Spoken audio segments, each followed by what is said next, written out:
Ok. Maintenant, on va tourner la page. On va à la page 10.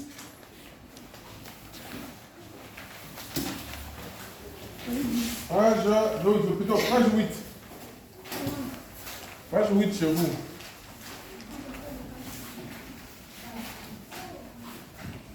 Voilà.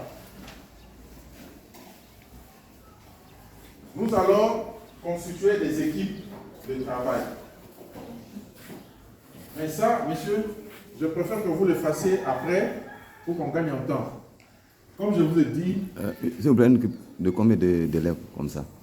L'effectif ici, vous en avez combien? Bon, 33. 33.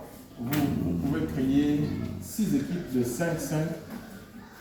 Donc 3 équipes de 6 et 3 équipes de 5, 5. Donc le maximum c'est 6. Bon, on va faire 6, 6. Voilà. Non, selon leur banc. Il ne faudrait pas que ça. D'accord. Là, 3 sur un banc, 3 sur un banc, ça marche. 3, 3. 3 sur un banc, 3 sur un banc. Bon, oui. Ils savent comment faire. Ils voilà. savent, pas de problème. Donc, comme ceux qui ont déjà grandi avec nous savent, il n'y a pas de problème. D'accord? Qui sera capitaine, qui sera conseiller, qui sera secrétaire, vous allez voter après avec monsieur. D'accord? On se comprend? Allez, on tourne la page.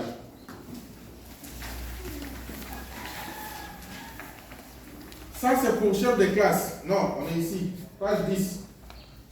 Voilà, page 10. Ça, c'est l'exercice des chefs de classe. Si vous n'avez pas encore de chef de classe, il faut savoir que pour devenir chef de classe, il faut présenter sa candidature ou son projet. Ça aussi, vous allez voir avec monsieur pour voir qui sera le chef de classe de cette année. D'accord? Vous allez voir ça avec monsieur, comment chacun va présenter sa candidature et puis il va défendre ses idées et les autres vont le voter pour être chef. Mais regardez bien le dessin là. Le dessin là, ça montre quoi? Qui peut m'expliquer le dessin? Oui? Le dessin, ça montre des autres. Ça montre un capitaine en haut et puis les gens qui l'attrapent. Ah, ça montre quelqu'un qui est en haut, qui est en quelle couleur? En rouge. Et puis ceux qui l'attrapent sont en couleur? Blanche. Bon, si ceux qui sont en bas, blanche là, ne sont pas là, lui sera en haut? Non. Qu'est-ce qui va se passer? Si ceux qui sont en bas ne sont plus là, oui? Qu'est-ce qui va se passer? Donc il va... Oui? Il va tomber. Ça veut dire, quand on est chef grâce à qui? On devient chef grâce à qui? Oui? Grâce à ceux qui votent. Grâce à tes collègues. C'est eux qui te soutiennent pour te mettre en haut. Donc si tu ne fais pas bien ce que tu dois faire, qu'est-ce qui va se passer? Ils vont faire quoi? Oui? Ils vont te laisser tomber, donc tu ne seras plus chef. Tu vas devenir ex-chef. Donc si vous voulez devenir chef, il faut avoir des bonnes idées et savoir apporter des solutions aux besoins ou des idées qui permettent à ce que la classe soit toujours propre. D'accord? Vous allez voir ça avec le maître, comment devenir un bon chef. Alors, ce que nous allons faire aujourd'hui avec vous, tournez la page. On a parlé tout à l'heure de l'observation. Nous sommes à l'application 4. Ça, on le fait aujourd'hui avec vous. Mais avec monsieur, vous allez revenir encore dessus. Alors, si on regarde, on dit, application 4, je dois être capable de, qui lit, je dois être capable de, Observer et analyser une situation. ça veut dire quoi? Être capable d'observer et d'analyser une situation, ça veut dire quoi? Oui?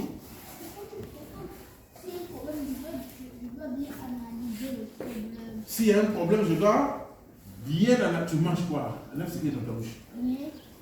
Ah, d'accord. Non, reprends, puis tu dis ça fort, reprends. S'il y a un problème. S'il y a un problème, je dois bien analyser pour calmer le problème. D'accord. Un exemple. Oui? Par exemple, si mes amis se battent, je dois analyser pour savoir il y a quoi, il va les séparer. Un pas pour lui. Est-ce qu'on s'est bien compris? Quand il y a une situation, quand il y a un problème, tu analyses, tu observes pour analyser. Si tes amis se battent, ça veut dire qu'il y a un problème qui les a poussés à se battre. C'est ça, non? Donc, toi, tu analyses pour voir quoi? Qui a fait quoi? Pourquoi il a fait ça? Et puis après, tu vas faire quoi? Oui? Je vais les séparer pour dire calmez-vous. Calmez-vous et puis les conseiller. Conseiller. Un bas pour lui. Voilà. On se comprend bien. Il faut savoir analyser, observer et puis analyser toutes les situations. Ce n'est pas seulement dans les palabres. Ça peut être à l'église. Tu trouves qu'il y a quelqu'un qui dérange. Ça peut être en classe. Tu vois qu'il y a ton ami qui dérange toujours. Tu analyses pourquoi lui il aime déranger. Pourquoi elle aime déranger. Tu vois dans la cour de l'école un gars ou une fille qui ne fait que jeter les papiers partout. Tu dois analyser pourquoi il a un tel comportement. D'accord? Quand tu vas sur la route, il faut analyser ici. Tu observes, les voitures passent dans ce sens. Si je vais comme ça, ça risque de m'écraser. Il faut toujours analyser. D'accord? Alors, on va bien lire pour comprendre qu'est-ce que cela veut dire. Là où on a mis la bande rouge, on dit, pour entreprendre, il faut observer des personnes, des objets ou un environnement.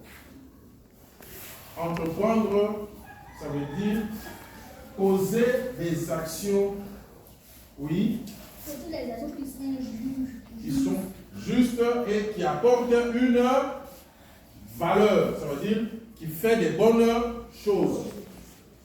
On peut entreprendre en faisant quoi? Oui. Pour entreprendre en balayant la classe, en prenant soin de la classe. Très bien. On peut entreprendre en faisant quoi encore? Oui. On ne pas jeter les choses. En gardant la salle propre, en mettant les ordures dans la poubelle. On entreprend pour la propreté. On peut entreprendre encore en faisant quoi? Oui. Si tu vois que le maître au lieu de jeter ses petits viens et puis tu mets à la poubelle. Bien. On peut entreprendre encore en faisant quoi? Il y a beaucoup de choses. On peut entreprendre en beaucoup de choses. Oui. Il ne faut pas se battre à l'école. On peut entreprendre en créant la paix. Ça veut dire en évitant les palabres. On peut entreprendre encore en faisant quoi? Oui. Oui, c'est toi? On peut entreprendre en empêchant les palabres. Voilà, en empêchant les palabres, en faisant la médiation, en apportant la paix. On peut entreprendre en faisant quoi encore? Oui. On ne pas sauter dans le cadre. Voilà, en étant discipliné là où vous êtes. Vous entreprenez parce que vous adoptez un bon comportement. Alors, pour entreprendre, on nous dit que nous devons être capables d'observer les personnes. Quand tu es quelque part, tu dois voir le comportement des gens là-haut. Comment ils font, quelles sont leurs habitudes, qu'est-ce qui est bien dedans, qu'est-ce qui n'est pas bien dedans. Dans un milieu, quelque part, il faut avoir le sens d'observation et d'ana. Observation et ana. Observation et ana. Alors, comment on fait? On regarde dans nos livres. Je fais comment? On regarde d'abord les dessins. Qui peut expliquer le dessin qui est juste après je fais comment? Nous sommes à la page 12 plutôt. Qui peut expliquer? On a écrit je fais comment? Il y a un dessin derrière, non, à côté. Qui peut expliquer? Allez, je veux voir les gens bouger. Oui, mademoiselle.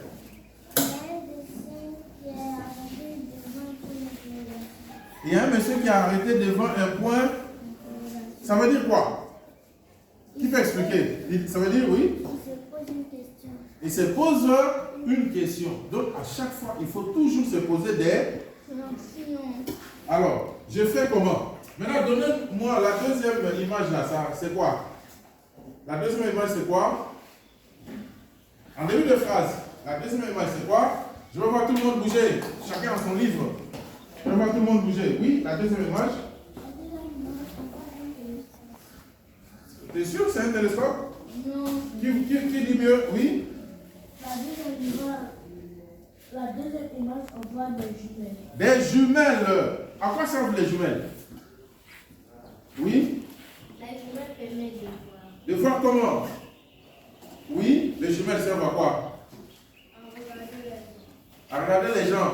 Ça sert à quoi encore? Oui, mademoiselle. À voir de loin. À voir de loin et à voir mieux. À voir de manière précise. Donc, à côté des jumelles, on a écrit quoi?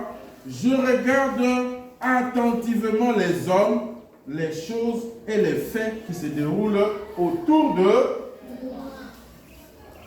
comme si j'avais une jumelle. Est-ce que quand quelqu'un a une jumelle, ça fait comme ça? Ou bien ça va comment, oui? Ça va droit. Ça va droit et puis doucement. Vous avez déjà vu quelqu'un avec une jumelle en train de tourner comme ça? Hein?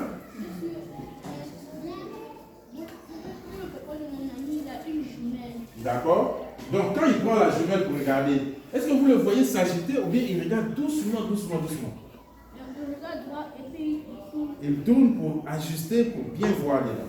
D'accord? Alors, donc, quand on porte les jumelles, ou bien quand on utilise les jumelles, on regarde doucement. De la même façon, quelqu'un qui doit observer fait aussi comme si il portait les jumelles. Donc tu regardes bien, tu regardes doucement. Si tu n'es pas attentif, tu ne vas pas remarquer ce qui se passe. D'accord? On se comprend bien? Alors, le troisième dessin, c'est quoi? Oui? Une loupe. On fait quoi avec la loupe? On fait quoi avec la loupe? Oui, monsieur? On observe les petites choses. Ça veut dire les détails que beaucoup de gens ne peuvent pas voir. On se comprend? Alors, on va lire. On dit ici, il y a une situation de départ. Et puis, il y a un résultat. C'est-à-dire, on commence quelque part et puis on obtient un résultat. Maintenant, dans les situations de départ, on dit quoi? Si je regarde attentivement ma famille, ma maison, ou mon quartier, ou mon école, ou mon église, ou ma mosquée, si je regarde attentivement, peu importe, je regarde n'importe, je regarde attentivement ma famille, je regarde attentivement mon école, je regarde attentivement mon église. Si je regarde attentivement, alors le résultat, je dois remarquer les individus et leurs activités, c'est-à-dire les gens et ce qu'ils font. Parce que je regarde attentivement, je saurai que les élèves là sont assis en train de suivre le cours. Ceux-là, ils aiment faire parade. Celui-là, il marche sur du gazon. Parce que je regarde attentivement. Et je vais remarquer aussi les éléments qui entourent ces gens-là. Je vais remarquer que ce garçon, il était ici, il court là-bas, il y a un véhicule qui traverse de l'autre côté. S'il continue comme ça, on peut l'écraser. Donc j'observe, je vois les gens et puis je vois ce qui se passe autour d'eux. Et je remarque aussi les actions. S'il court dans n'importe quel sens et qu'il tombe, je constate aussi que c'est parce qu'il courait n'importe comment. Et c'est à cause de ça qu'il s'est cogné et puis il a fait quoi? Il est tombé. D'accord? Et en fin de compte, je vais comprendre qu'est-ce qui s'est passé. Donc, j'observe, je regarde partout où je suis. À l'école, à l'église, à la maison, dans ma chambre. Quand tu observes ta chambre, est-ce que tes habits sont rangés? Quand tu observes ta chambre, est-ce que tes jouets sont rangés? Quand tu observes ton sac, maintenant même vous êtes en début d'année, est-ce que ton sac est bien rangé? Quand tu observes ta tenue de classe, est-ce qu'elle est propre? Est-ce qu'elle n'est pas déboutonnée? Il faut savoir observer ces choses-là. Quand je reviendrai ici en décembre, je vais trouver d'autres avec leurs chemises qui ont déjà pris des taches de bic. Mais quand tu observes bien, tu vas remarquer qu'il y a ton ami qui est propre dans ses habits. Donc toi aussi, tu vas faire comment? Tu vas copier cette habitude. On se comprend bien? Maintenant, ça, c'est ce que moi je vous dis, comment vous devez vous comporter. Maintenant, vous allez m'expliquer comment vous pouvez le faire. On lit bien. Regardez bien les tableaux. On dit je quoi? Qui va lire? Oui? J'observe et j'analyse les besoins ou problèmes observés. J'observe et j'analyse. Dans la colonne de j'observe et j'analyse, il y a quoi? Oui? Mon école, ma classe, les toilettes, ma chambre, mes habits, mes jouets, mon quartier. Vous voyez ce qu'on doit observer? On doit observer soit son école, soit sa classe, soit les toilettes, soit sa chambre, soit des habits.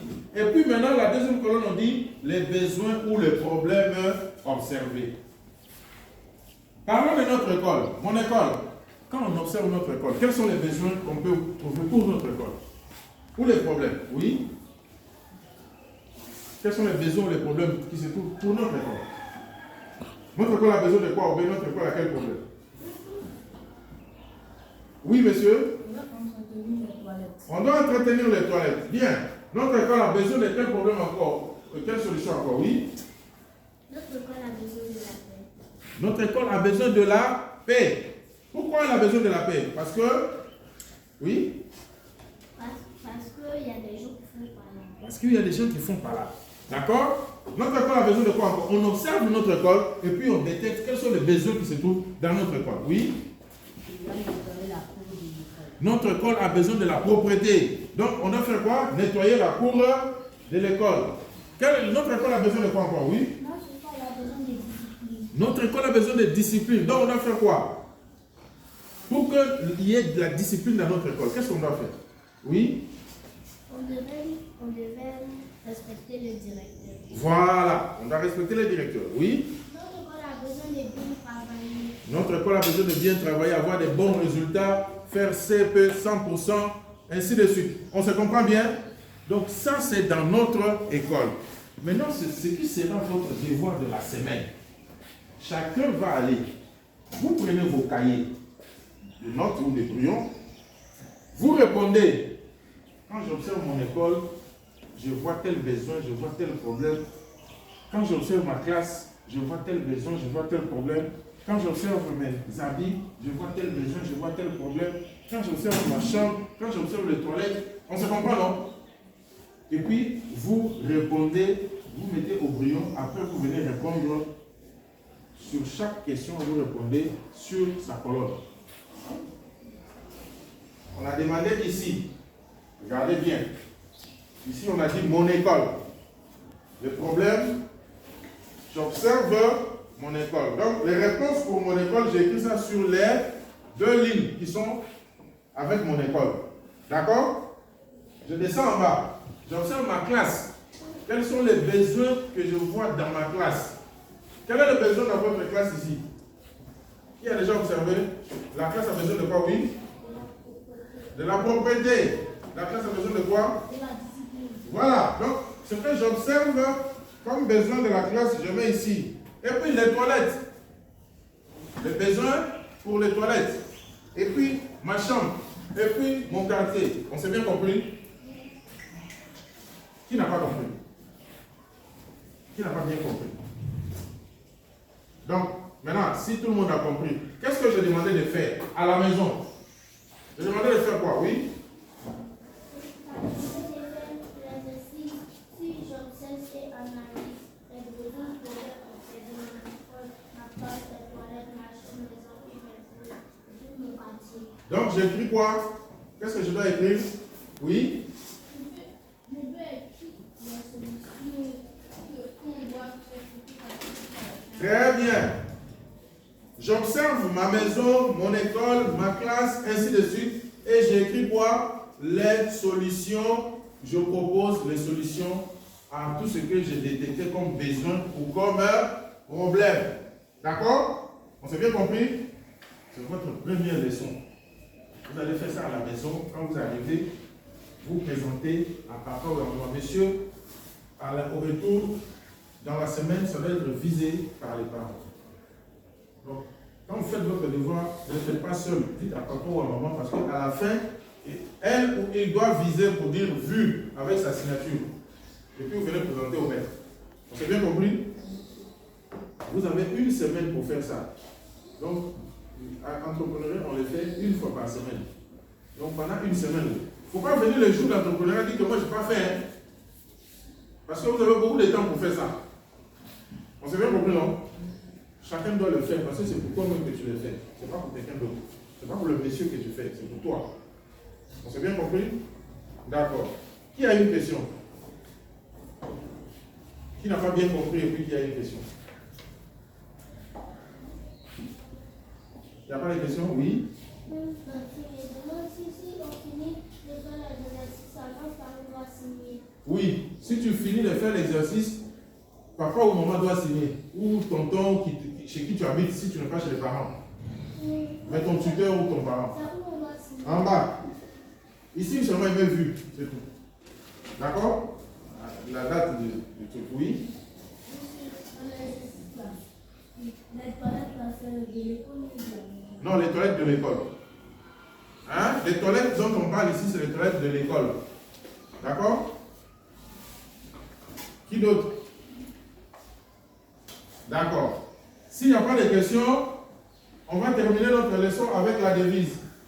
Ce sont les filles qui avaient commencé, non? Donc, c'est les garçons qui vont terminer. Maintenant que nous connaissons la devise, chacun va venir faire la devise. On va vous demander la semaine, à partir de la semaine prochaine, de commencer à vous organiser par rapport au projet du potager hors sol. Derrière ici. Chacun doit planter un légume chez lui à la maison à partir de la semaine prochaine. Vous allez prendre un sac de riz vide de 5 kilos. À la maison, vous avez des sacs vides de riz, non? Voilà, vous prenez ça. Vous dites à papa ou à maman de trouver la terre fertile. C'est que les jardiniers utilisent là. Et puis vous plantez soit la tomate, soit l'aubergine, soit le piment. Vous allez voir ça avec monsieur la semaine prochaine. D'accord? Allez, un volontaire pour la devise. Debout tout le monde. Le challenge du savoir. C'est bon dans cette classe. Je ne sens pas. Le directeur n'entend rien. Quand on passe ici, le directeur doit attendre que là-bas, on est en train de faire les gens du savoir. Allons-y. Le challenge du savoir. Le challenge du savoir. Le challenge du savoir. On joue ensemble. On gagne ensemble. On perd ensemble. On travaille ensemble. On apprend ensemble.